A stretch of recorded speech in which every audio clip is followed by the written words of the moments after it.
નમસ્કાર, આપનું સ્વાગત છે ગુજરાતનો અવાજ ચેનલ પર અને હું છું આપની સાથે પત્રકાર કાજલ સુવા.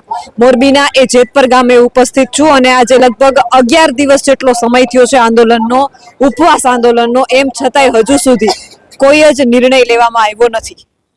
ખેડૂતો એટલા દિવસથી ઉપવાસ કરી રહ્યા છે અને એમને સાંભળવા માટે કલેક્ટરો આવી રહ્યા છે, પરંતુ ખેડૂતોના હિતમાં યોગ્ય નિર્ણય નથી આવ્યો. ત્યારે આજે જેતપર ગામમાં મોટી સંખ્યામાં બહેનો જે છે તે સ્કૂટી દ્વારા એક બાઇક રેલી જે છે એનું આયોજન કર્યું હતું અને મારી સાથે અહીંયા વાઘપરની બહેનો છે મોટી સંખ્યામાં.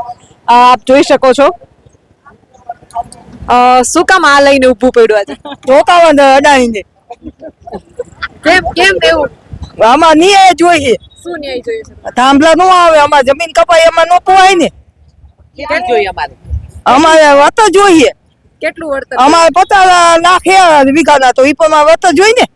હા એમ 50 લાખ વીઘે આવે તો અમારે જમીન વીઘો કપાઈ જાય તો અમારે પછી હાવ જાય ને ખેતી જમીન બધી. જમીન ની કિંમત નો આવે ને. અમારે વત જોઈ ને, એટલે અમારે મહિને લાખ રૂપિયા જોઈએ મહિને. હા, ભાડું મહિને લાખ રૂપિયા જોઈએ. આટલા દિવસથી આટલી બધી મહેનત કરો છો, થાકી નથી ગયા? થાકી તો જાય પણ તોય મહેનત તો કરવી જોઈએ ને. મહેનત કર્યા વિના હાલે? અત્યારે આ લોકો નહીં થાકે ને તો આની 3 પેઢી થાકી જશે પાછળ. અને દિવસે ને દિવસે જોતા જઈએ તો અહીંયા કરોડો લોકો, એમ કહીને કે લાખો લોકો આવે છે, હજારો લોકો આવે છે, તો પોતાની કામ ધંધો હોય છે, કોઈ કઈ નવરું તો છે નહીં. શું કામ આવે છે? તો અદાણી પોતાની કંપનીના સ્વાર્થ માટે ખેડૂતોની જમીન લૂંટવા બેઠો છે.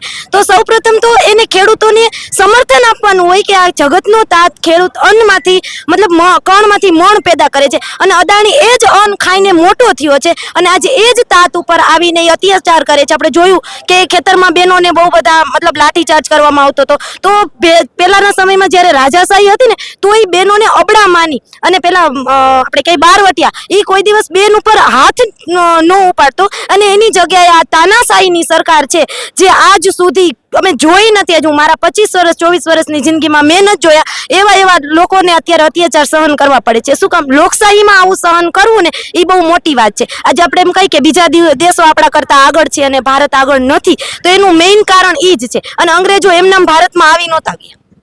અંગ્રેજોને ભારતમાં ઘુસાડવા વાળા આપણા જ હતા. એમ રાજગાદીએ જે બેઠા છે ને આપણા જ છે અને અહીંયાથી જ એને પનોતા પુત્ર કરીને મોકલવામાં આવ્યા છે. અને આજે એ જ ગામ સામે એ લોકો જોતા નથી. અને અહીંયાના કાંતિભાઈ અમૃતિયા છે તો ખરેખર બીજા બધા એ રાજીનામા દઈને અહીંયા આવે છે તો ખરેખર આજ એને પણ આવવું જોઈએ, કેમ કે આ એનું ગામ છે. એની રાજકારણ અને એની રાજનીતિ બાજુમાં મૂકી અને એને ખેડૂત નીતિ અને એક માણસ બનીને અહીંયા આવવું પડે. આપણે ઘરે એક વ્યક્તિએ ખાધું ન હોય ને તો આપણને એમ થાય કે લે એને સવારનું ખાધું નથી. આજે 11 દિવસથી આ લોકો ભૂખ્યા બેઠા છે તો એને આપણે એને ઉપર દયા આવે છે કે એને ખાધું નથી. તો ખરેખર તો ખેડૂતોને ભૂખ્યા રહીને જ આંદોલન નહીં કરવાનું, એને 2 રોટલા વધારે ખાઈને આંદોલન કરવાની જરૂર છે.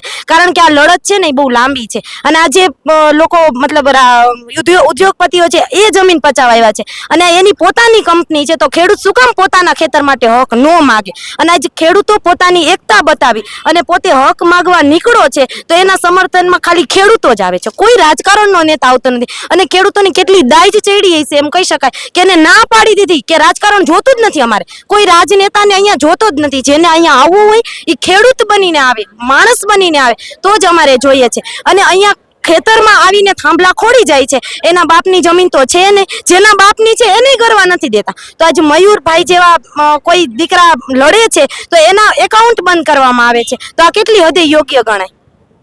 બીજું કે તમે કીધું કે કાંતિભાઈ આવ્યા નથી અને આવવું જોઈએ, તો એને રાજીનામું આપીને આવવું જોઈએ? શું એને રાજીનામું આપીને આવવું જોઈએ. અહીંયા આવે છે પણ એક MLA બનીને આવે છે. એને MLA બનીને આ ગામના દીકરા અને એક ખેડૂત પુત્ર બનીને અહીંયા આવવું જોઈએ. એના ભાઈ બેઠા છે, એમની જમીન છે તો કાંતિભાઈની હશે જ ને અહીંયા. તો એને એ વિચારે. અને રાજકારણી લોકોના ખેતરમાં કેમ થાંભલા નથી આવતા? જોઈએ છીએ તો બધા નાના માણસના ખાતર શું કામ ખબર છે? એ લોકો બોલવાના નથી અને એને તમે 2-5 લાખ દઈને દબાવીને બેસાડી દો છો. તો હવે જે આ એકતા મોટી થઈ છે ને તો એ દબાઈને બેસવા વાળા તો છે નહીં. હવે એને ખરેખર આનંદ એ વાતનો થાય કે એને પોતાના હક માટે લડતા જોઈને એને ખબર તો પડી ને કે અહીંયા અમારો હક છે. અત્યાર સુધી એને દબાવી દેવામાં આવતા હતા. કંઈક ને કંઈક બોલતા હોય એને દબાવી દે, એના એકાઉન્ટ બંધ કરી દે, એવી રીતે દબાવવામાં આવતા હતા. તો હવે જે ખેડૂત બોલવા નીકળો છે તો ગાંધીનગરમાં જે રાજકારણ રમાઈ ગયું વચ્ચે, તો ખેડૂતોને પોતાનો હક માગે છે, પોતાની જમીન માગે છે, તો એ શું કામ નથી આપતા? એને બીજાના ખેતરનું પાડોશીના ખેતરથી અત્યારના વ્યક્તિ છે ને એટલા ઈમાનદાર છે. પાડોશીના ઘરેથી વાટકી આવી હોય ને તો એ પાછી દઈ દે છે. ખાંડની વાટકી લઈ આવે ને તો એ પાછી દે. તો અદાણી તો મફતની જમીન લઈ જવા માંગે છે. 5 લાખ કઈ જમીનની કિંમત કહેવાય? અને ખેડૂત ખેતરમાંથી કેનાલ નાખવા દીધી, શું કામ? કે એના હિતમાં છે. ત્યારે જમીન કપાણી તો કોઈ બોલ્યા નહીં. કેમ કે આગળના લોકોનું સારું જ થવાનું છે. અને આ થાંભલામાં તો અમને કોઈ જ લાભ નથી. જે છે એનો પોતાનો સ્વાર્થ છે, અને પોતાના સ્વાર્થ ખાતર આટલું બધું કરવું ની માનવતા નેવે મૂકી કણે. બીજું કે આજ દિવસ સુધી બહેનોને આંદોલનમાં જોડાતા મેં ક્યાંય જોઈ નથી. ખેડૂત આંદોલન તો 2025 થી ધીમે ધીમે શરૂ થવા માંડ્યા છે, પણ આજ વખતે બહેનો આટલી મોટી સંખ્યામાં જોડાય છે, રાત્રે બસો આવે છે. બહેનો શા માટે હવે આંદોલનમાં જોડાવા માંડી છે? એમાં એવું છે, જે જેન્ટ્સ લોકો મતલબ ભાઈઓ બધા લડે છે બરાબર, એને અત્યારે ખેતરમાં વરસાદ ખેંચાયો છે એટલે આટલા બધા માણસો અહીંયા ભેગા થઈ શકે. કાલ સવારે વાવણી થશે તો એ લોકોને એના ખેતરમાં કામ કરવા તો જવું જ પડશે. અને બેનો ઉપર એ ઘરની જવાબદારી હોય. બેનો આવતા નથી એનું કારણ કે એના ઘરે બાળકો સંભાળવાના હોય, એની જવાબદારી હોય ઘરે.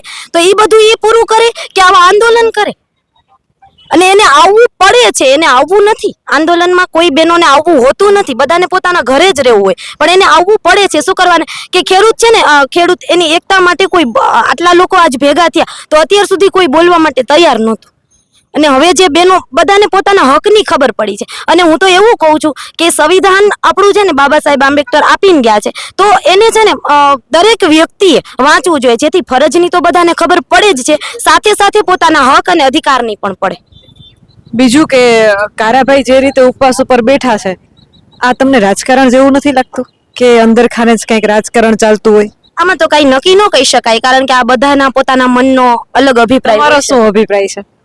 આમાં એવું કહી શકાય કે જ્યાં સુધી વ્યક્તિ ફૂટે નહીં ને ત્યાં સુધી રાજકારણ કરે નહીં. મેં કીધું એમ, અંગ્રેજો છે આવ્યા શું કરવાને, આપણા જો ફૂટ્યા હતા એટલે આવ્યા. એમ આમાં આપણા જો ફૂટે ને તો રાજકારણ આવે, નહીતર નો. કારાભાઈ બેઠા છે અને કઈ નજરથી જોવ છો તમે? અત્યારે તો અત્યારે તો આખી રીતે બે એકનું બે જોઈ, પણ આગળ જતા શું થાય કઈ નથી ખબર. ખેડૂતના હિસાબે જ લડશે. જેટ લગી મળશે ને ત્યાં લગી અમને વિશ્વાસ છે કે એ ખેડૂતના હિસાબે જ લડશે. તો એને નીકળી જવું હોય, એને નોમાં રહેવું હોય તો એ ભાઈ સામે આવે જ નહીં. ભાઈ સામે કઈ આવે? નકર ભાઈ આમે આમાં એક બિચારો ને ભોરો, એમ ભોરો નથી ખેડૂત. ભોરો હોય તો આટલો બધો ભેગો ન થાય ને આવી રીતે કોઈનો સાથ ન આપે. ભોરો નથી, એને બધું જાતું જ કર્યું હોય, એને કાંઈ લીધું જ નથી. ખેડૂત ભોરો કેવી રીતે કહેવાય? ભોળો ભોળા તો નરેન્દ્ર મોદી છે, બાંગ્લાદેશ ને એવા બધા દેશને પારીને એને ઘરમાં ખોયા કંપની વાળાને બધાને ઘરે બેહારી પાયરા છે.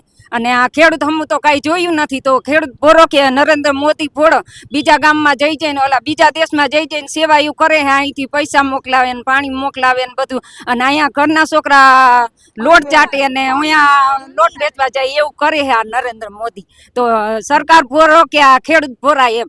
એટલે હું એમ કહું તમારા વિડિયાની મારફત કે કોઈ છે ને એમ કેતા નહીં કે ખેડૂત ભોરો છે. એમ ખેડૂત ભોરો નથી. એને એની ધરતીમાંનું ધાવણ થયું છે એટલે એ બધાની ગાંઠની સેવા કરે છે. અને એને એ દયા ખાય, દયાળુ છે ખેડૂત. નિર્દય નથી. નિર્દય તો આ નાલાયક બે પાયકા હી નિર્દય. આ મીડિયાના માધ્યમથી એક જ વાત કહેવા માંગી કે આમ જોઈએ ને તો અદાણી છે ને કૂતરો કહેવાય. ઘરના આંગણે કૂતરા આવે ને તો એકવાર રોટલો નાખીને કૂતરો જટી જાય, બીજી વાર છે ને ઘરના સમજી જાય. એને કૂતરાને રોટલો ન આપવાનો હોય, બીજી વાર એને દંડીકું મારવાનું. એમ અદાણીને એક વખત રોટલો અદાણી લઈ ગયો છે, હવે અદાણીને રોટલો આપવાનો ન હોય, હવે અદાણીને દંડો મારવાનો. સાવેણી બેન, સાવેણી વિખાયેલી હોય ને તો એ કચરો કહેવાય. અને સાવેણીને તમે ભેગી કરી અને વારો તો આખું ઘર કે દેશ ગમે તે જીવારો વરાઈ જાય ને એવી રીતે હવે આ ખેડૂત બધા ભાઈઓ ને બહેનો એક થયા છે. એટલે હવે આખો દેશ ને આખું ગુજરાત વારીને સાફ કરીને દેખાડશે. એટલે અમારે આ બહેનો લડવા આવવું પડ્યું, ભાઈને સાથ આપવા હારથી.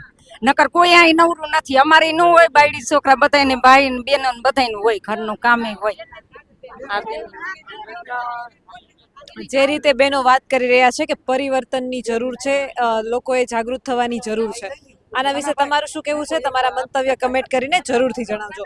કેમેરામેન રાજ પરમાર સાથે હું પત્રકાર કાજલ સુવા. આપ જોઈ રહ્યા છો ગુજરાતનો અવાજ, મોરબી જેતપરથી.